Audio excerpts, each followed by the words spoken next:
E me dá a imagem de São Paulo, me dá a imagem de São Paulo. O que você está vendo é o fim do Tribunal do Tráfico. É o fim do Tribunal do Tráfico que acontecia na região central de São Paulo, no Brás. Abre o áudio. Agora sim, a reportagem na íntegra, a reportagem completa. São dois homens que estavam no alvo. São dois homens que estavam prestes a serem assassinados. O nosso repórter vai contar passo a passo como a polícia chegou no local. E dizem que essa facção criminosa que ordenou esse ataque é a mesma quadrilha, atenção Brasil, é a mesma quadrilha que mandou matar dois ex-PMs esta semana em São Paulo. Solta o ligeirinho da notícia, solta! Um tribunal onde os juízes são os próprios bandidos. E a sentença é quase sempre a mesma: a morte.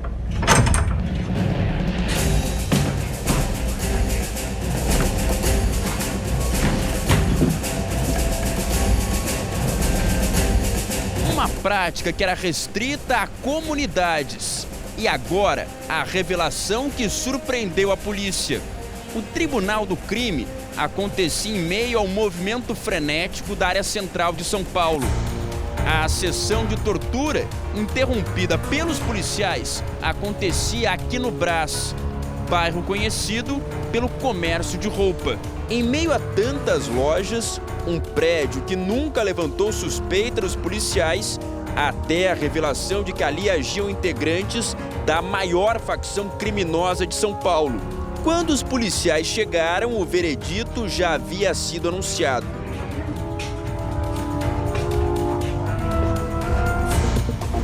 Os dois homens que estavam dentro desse quarto, mantidos como reféns por integrantes da facção, seriam mortos.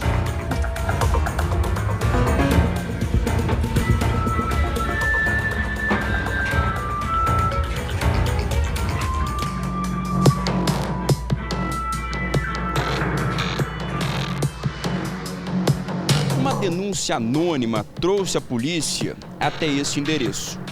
A informação repassada para os policiais indicava que naquele prédio acontecia uma sessão do chamado Tribunal do Crime.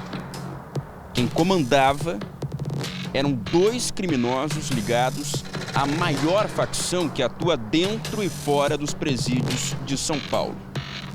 Quando os policiais chegaram ali, perceberam o som alto de um aparelho de TV. Na verdade, era uma tentativa de encobrir o que realmente acontecia. Desta forma, os bandidos imaginaram que ninguém escutaria os gritos de socorro. Só que o movimento aqui é muito grande. O entra e sai acontece durante toda a noite. E assim, alguém ouviu a sessão de tortura e decidiu chamar a polícia. O vídeo foi gravado pelos próprios policiais. No número 188 funcionava a pensão onde aconteceu o flagrante. O PM avança pelos corredores escuros. Segundo as investigações, o local serve como moradia de usuários de drogas. A falta de higiene chama a atenção dos agentes.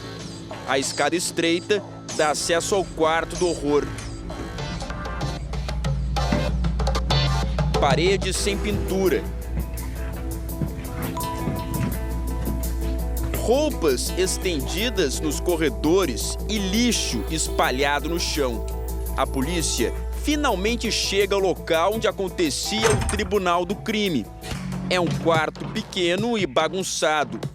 Repare que a TV permanece ligada. O volume alto era para tentar abafar os gritos de socorro das vítimas. O boletim de ocorrência revela que quando os policiais se aproximaram da porta, ouviram os dois bandidos anunciarem a sentença do julgamento do tráfico. Você vai morrer. Já tem o aval para morrer. Pode matar. Pode matar.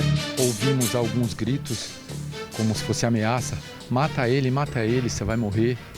Aproximadamente dessa forma. Momento em que decidimos adentrar ao referido barraco que a gente estava ouvindo os gritos.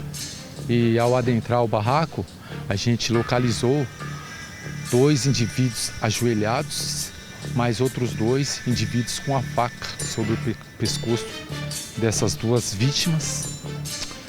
Momento em que foi um pouco tenso para a equipe, porque exigiu uma certa técnica, até para exigir uma breve negociação da equipe, pensando em preservar vidas. Os homens salvos com a chegada da polícia são José Everaldo Barros Macedo, de 36 anos, e Iron Rodrigues da Silva, de 29.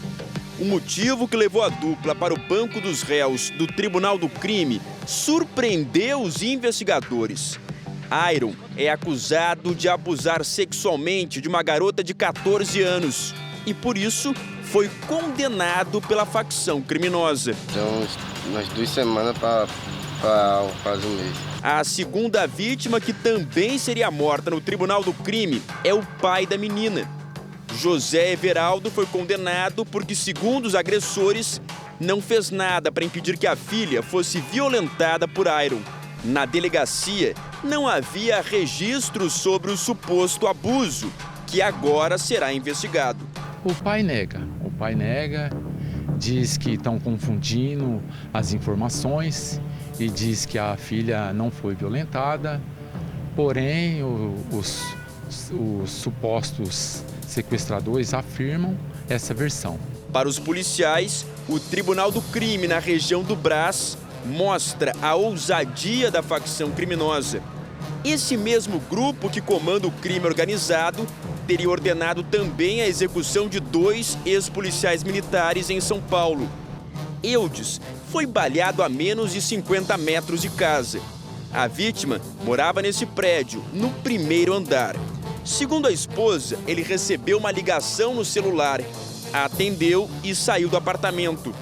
Na esquina de casa, foi baleado por outro homem, pelas costas. Uma testemunha viu o suspeito correndo, entrando num carro de luxo. O criminoso embarcou no veículo, pelo lado do motorista, e foi embora. O desaparecido Menezes foi socorrido por policiais militares que chegaram antes do SAMU. Ele foi levado a um hospital da região, mas não resistiu. A perícia contou 7 cápsulas, todas de calibre .40, da mesma arma usada pela polícia militar. Dos 7 disparos pelas costas, 2 atingiram a vítima. O ex-policial militar da Rota tinha sido expulso da corporação.